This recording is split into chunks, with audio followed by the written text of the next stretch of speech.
Welcome to The Revolution Will Be Beautiful, an Odd Sister production. This is your host, Courtney St. Laurent, and this is a little passion project about trying to remain human in a world that doesn't always make that easy. For the restless, weird, wired, and stubbornly alive, and for those who feel overlooked and unappreciated. Here we salute those who are tired but still going. If any of that resonates with you, you're in the right place. Hey everybody, how are you doing?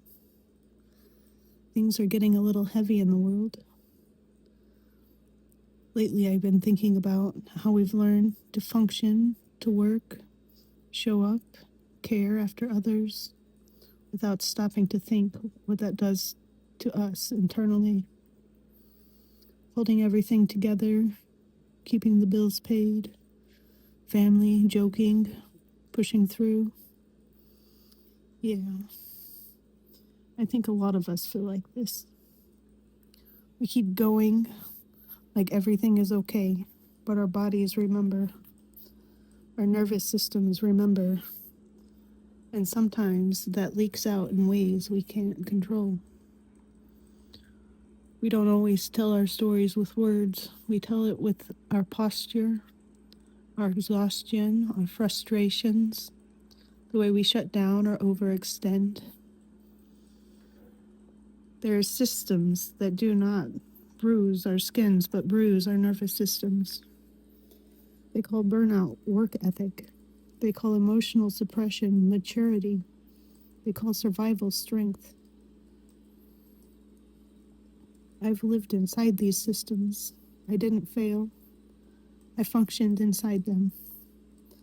On tonight's episode titled A Farewell to Arms, we will begin with the art of neuroscience and a man named Carl Jung who tried to explain all of what I'm talking about long before there were tools to prove it. Carl Jung was a Swiss psychiatrist and depth psychologist practicing primarily from 1910 through the 1950s. He briefly worked alongside Sigmund Freud in his early career, and he gave his entire life to understanding how the inner world shapes who we become. Carl Jung believed that trauma and intense experience physically change our brains. They leave a structure. Without modern technology, he was able to observe one thing precisely. When we experience overwhelm, it forms patterns that live below conscious awareness in how we think, feel, look, and respond. Today, neuroscience confirms that the amygdala becomes more sensitive to threat. The hippocampus, which helps us place experience in time, can shrink and fragment memory. And the prefrontal cortex, responsible for regulation and choice, can go offline under stress. So when you feel hyper alert or numb or exhausted or avoidant, that's how your brain has adapted. The nervous system observes consequences. Expression didn't disappear, it went underground. Neuroscience now shows that when expression threatens survival or connection, the brain reroutes it into tension, vigilance, numbness, people-pleasing, over or under-functioning. And these are actually the parts of ourselves that learned it's safer if I stay quiet here. And also the parts of ourselves the system rewards. Tonight I want to offer you a moment of safety. Take a pause. Let the body settle where it is. Notice the surface holding you. Notice your breath. For this moment, be exactly who you are. One moment of safety, one intentional breath is enough to remind the nervous system that the danger has passed. Stay as long as you need. Tonight's episode isn't about giving everything up. It's about discernment. In fall of 2016, I was 23 years old, freshly out of a relationship, and I was very excited to become a paramedic. I studied the course list several times, and I decided this was the only thing that I wanted to do. I felt called to it, and I was blind to other options. It felt like purpose, like direction, like I finally found something real to give my life to. There's a certain kind of person that gets pulled towards that work, someone who wants to help, someone who could stay steady when things are chaotic, someone who could walk into the worst day of someone's life and try to make it softer. I was that person, and with the added bonus that it sounded like fun. So I went to college. I mastered anatomy and physiology 1 and 2, psychology, and all the various things that make the human body tick. I learned how to say things with my chest, and I met the love of my life. I went to symposiums and met my future manager. I showed up. I learned how to be useful. I learned how to connect with people, and I learned to be strong in ways that didn't get seen. And for a while, I thought I had found the thing I was always supposed to be. I started working a year before COVID hit us in Northwest Arkansas. During the beginning of COVID, I had the first death that stuck with me. And there were others, suicides, stories of children. It was really hard, but I was good at my job. I was really good with the people. And after one particular death that was especially hard on me, because I knew I didn't do as good as I should have done. After the fact, I was called that day by a manager and asked if I needed to be retrained. And it was painful. I knew the situation did not go smooth as it could have.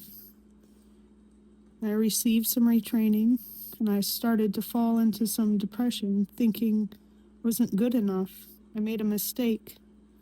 I struggled to keep up with my paperwork, or I didn't try hard.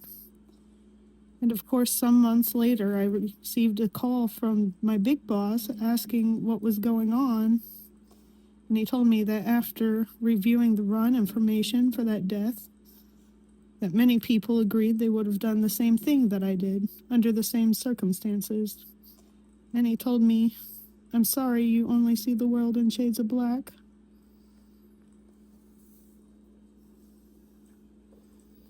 I never quite recuperated. I began crying with my husband during weekly unpacking sessions, was becoming disillusioned, witnessing the whole time communication breakdowns, management falling flat on important issues, subpar or too late training, vagueness, unsafe driving behaviors. Nobody listened. Nobody ever had anything nice to say. It was high stakes, fatigue. It was exhausting mental acrobatics. And the misunderstandings made me start to dislike people. It became a slow losing of myself, a creeping feeling that I could no longer recognize myself. I felt like something was wrong with me. But I continued to do my job, enjoy it even. I spent a long time trying to figure out how to navigate the circumstances. My thoughts turned dark and began to scare me. There had to be more to life than this. Despite all, I was going to anchor in joy, happiness, and stability. If I couldn't control my external circumstances, I could control my internal world and my perspective. I refused to abandon myself. I began to work on a master plan in my alone hours, something that didn't require me to give away so much of myself. To me, there was no need to continue to be that strong, fearless, and bold for a very long time, vigilant, because what would happen if I'm not? Survival mode, $19 an hour, intense strategy and staying mentally sharp, laser beam, always keeping my eye on the ball and nothing else. The expectation that I can absorb pain endlessly and still remain untouched. Feeling like too much or not enough. Endurance as a moral virtue and living someone else's dream. It was consuming me. The curiosity and creativity inside of me dwindled. There was no room for anything. There was no energy left. And when a good friend died in September of 2025, at the age of 34, I started to think of how short life really is. In November, I was eating a yogurt in the staff kitchen at the end of my normal 48-hour shift when my relief came in to put his food in the fridge. He told me that I looked distraught, and I remember feeling this weird mix of emotions because I thought about myself as happy. I've never thought about myself this way before. And now that it's been said, I couldn't stop thinking about it. It made me realize that maybe I have a story inside of me. And if we never stop to listen to our stories, it quietly runs our lives in the background. Later that month, I told my support system that I was thinking about quitting my job as a paramedic. They were all surprisingly supportive. The next month, I signed myself up for therapy. And now I'm trying to return to the gentle and carefree life. It's all good stuff right now, even in the struggles. I could all see it going towards something bigger, something better. But I've got my curiosity and my creativity back. I feel more at home in myself again. And that old state of survival is done. It's completely over. I'm relieved that it's over because there's no energy left for it. I feel like it has naturally taken its course. Hope is what pushed me forward during the hard times, and sometimes hope is what sustains me. I believe life was going to get good. And now I'm saying farewell to arms, but I'm not laying everything down. I'm keeping my tenderness. I'm keeping my ability to notice the moments that matter. I'm keeping my reverence for human stories and my respect for what it takes to live a life. And I'm keeping the courage it took to show up in hard places. I'm keeping what survived, and I'm laying down what was only meant to get me through. Who saves the saviors? Being okay and eroding are quiet words that have enormous weight. Okay doesn't raise alarms, doesn't get checked on. Okay gets more responsibility, more weight. And okay becomes a person other people lean on. That's how quiet harm works. I was functioning, reliable, capable, composed. Slowly, quietly, that became the problem. I left so I wouldn't become a burnt-out husk. Erosion doesn't happen in a single moment. It happens in small, invisible ways, like water over stone, like being tired even after rest, like losing curiosity, like creating less, dreaming less, like doing everything right and feeling less like yourself anyways. Nothing's wrong, no dramatic breakdowns really, just less color, less softness, less room to breathe. That's erosion. If you're eroding, that doesn't mean you're weak. It just means you've been strong for too long without being allowed to be human. Looking okay could be the loneliest place in the world.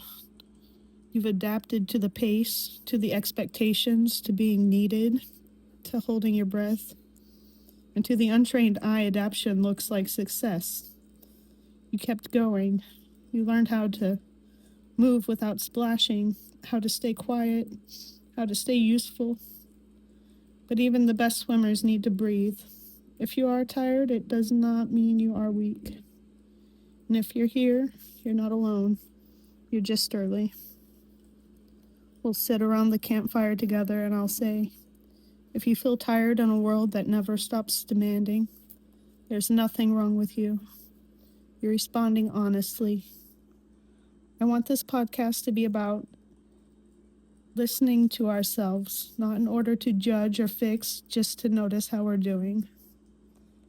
I can't wait to learn and cry and laugh and talk with you. Oh, I'm really glad you're here. I love you. Stick around to hear about the beautiful and lovely ways humans keep going here at The Revolution Will Be Beautiful. What kind of stories do you want to tell? Contact me at the links below. Until next chat, bye-bye.